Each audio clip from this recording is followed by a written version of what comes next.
وہ معزز تھے زمانے میں مسلمان ہو کر اور ہم خوار ہوئے تارک قرآن ہو کر۔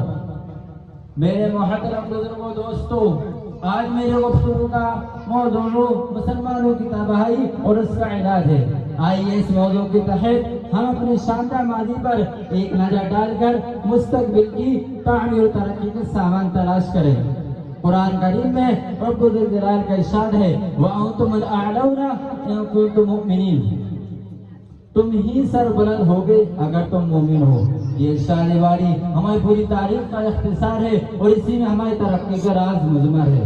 تاریخ کے سینکڑوں واقعات یہ بتانے کے لیے کافی ہیں جب کہ ہمارا رشتہ اللہ سے اور اس کے دین سے مضبوط رہا، سر بلندی اور کامیابی نے ہمارے قدم چومے، اور جب اس رشتے میں کسی قسم کی کمزوری آئی تو ہم عزت و رفعت کے آسمان سے ذلت و پستی اور میں جا گرے۔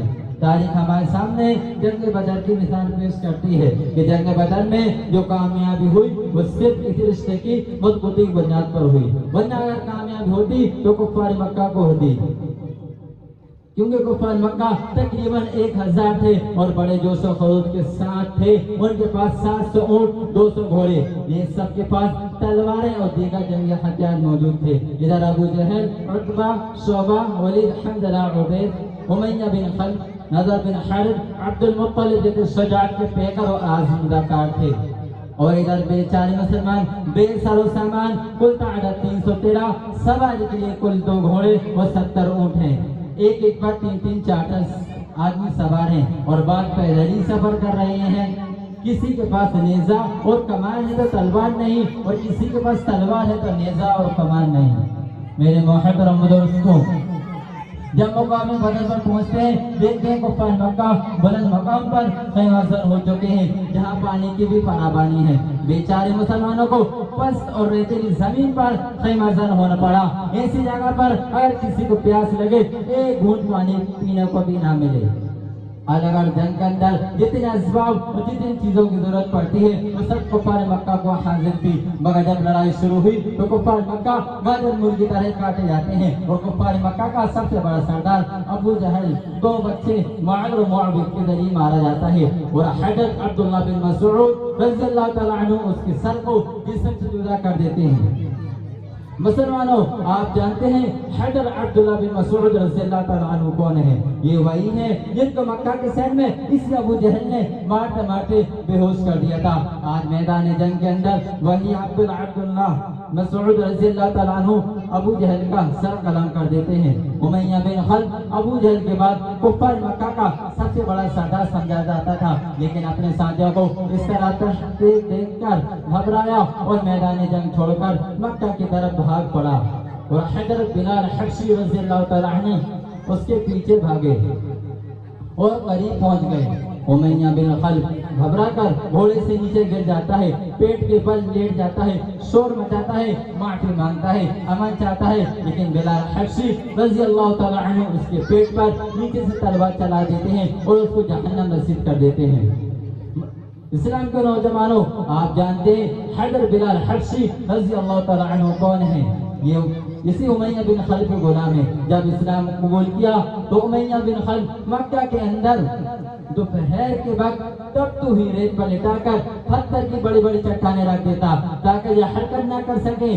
رات کو زنجیروں میں باندھ کر کوڑے لگاتا اور اگلے دن کو گرم زمین پر لٹا کر اور زیادہ زخمی کیا جاتا، یہ تکالیف سے بے قاب ہو کر اسلام سے پھر جائیں یا یوں ہی تڑپ تڑپ کر مر جائیں۔ پیروں میں رسی باندھ کر مکہ کی گلیوں میں گھسیٹا جاتا، طرح طرح کی اذیتیں تکالیف پہنچائی جاتی، یہاں تک کہ تکالیف دینے والے تھک جاتے، اکتا جاتے۔ کبھی امیہ بن خلف کا نمبر آتا، کبھی ابو جہل کا نمبر آتا تو کبھی اوروں کا نمبر آتا۔ آج میدان جنگ کے اندر وہی غلام اپنے آقا اور مالک یعنی امیہ بن خلف کو قتل کرنے دوڑ رہے ہیں، اور امیہ بن خلف میدان جنگ چھوڑ کر بھاگ رہا ہے۔ مسلمانوں، وہ کون سی چیز تھی جس نے غلام کو غالب اور آقا کو مغلوب کر دیا؟ سچ فرمایا اللہ تبارک تعالی نے وَأَنْتُمُ الْأَعْلَوْنَ إِن كُنتُم مُؤْمِنِينَ، کہ تم ہی سر بلند ہوگے بشر کر کے تم سچے پکے مسلمان رہے۔ اسی طرح دوسرے کفار مکہ اپنے ساتھیوں کو مقتول ہوتے دیکھ کر میدان جنگ چھوڑ کر بھاگنے لگے، 70 مقتول ہوئے اور 70 گرفتار ہوئے، اور مسلمانوں کو ایسی فتح حاصل ہوئی جس کو تاریخ فراموش نہیں کر سکتی۔ لیکن افسوس، صد افسوس، آج جہاں دیکھیے، جس طرف دیکھیے، وہاں مسلمان خوفناک طوفان میں گھیرے ہوئے نظر آتے ہیں۔ کہیں مسلمانوں کی آبرو کو پامال کیا جا رہا ہے، کہیں مسلمان غلامانہ زندگی بسر کر رہے ہیں۔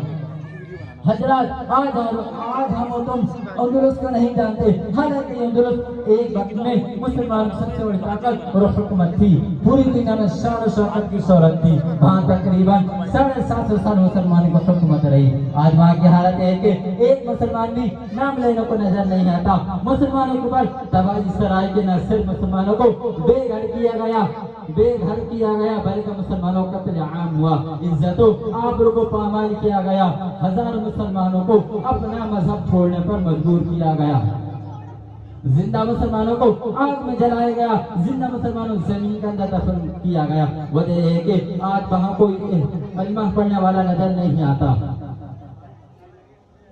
آج وجہ ہے کہ آج وہاں کوئی کلمہ پڑھنے والا نظر نہیں آتا۔ ملک برما میں مسلمانوں کو بے گھر کیا گیا، مسلمانوں کو اپنا مذہب چھوڑنے پر مجبور کیا گیا، اور اسی پر بس نہیں بلکہ ملک برما میں مسلمانوں کا قتل عام ہوا، عزت و آبرو کو پامال کیا گیا، ہزاروں نوجوانوں کو قتل کر دیا گیا، بے شمار عورتوں کو شہید کر دیا گیا، معصوم بچوں کو ان کی ماں کی گود سے جدا کر دیا گیا، علماء کرام کو سخت سزائیں دی گئی، جبکہ ملک برما میں مسلمانوں کی بہت بڑی تعداد موجود تھی۔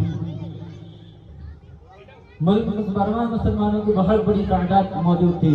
محترم بزرگ دوستو، آپ دور نہ جائیے، خود اپنے ملک کو دیکھیے کہ آج ہمارے ساتھ کیا نہیں کیا جا رہا، کون سے ایسے مظالم جن کو ہم برداشت نہیں کر رہے ہیں، حالانکہ اس ملک کے اندر ہماری حکومت رہی ہے۔ آج ہماری حالت یہ ہے کہ آج ہم اطمینان کے ساتھ زندگی نہیں گزار سکتے، کہیں ہمارے قتل کی تدبیریں سوچی جاتی ہیں، کہیں ہمیں ملک سے نکلنے کے منصوبے بنائے جا رہے ہیں۔ مسلمان آج کیوں ایسی ہماری حالت ایسی ہو گئی ہے؟ کسی شاعر نے کیا خوب کہا ہے، سوئی ہوئی قومیں جاگ اٹھی، بیدار مسلمان سوتا ہے، سوئی ہوئی قومیں جاگ اٹھی، بیدار مسلمان سوتا ہے، اب گہوار آئے قلب مومن میں، اب جذبہ ایمان سوتا ہے۔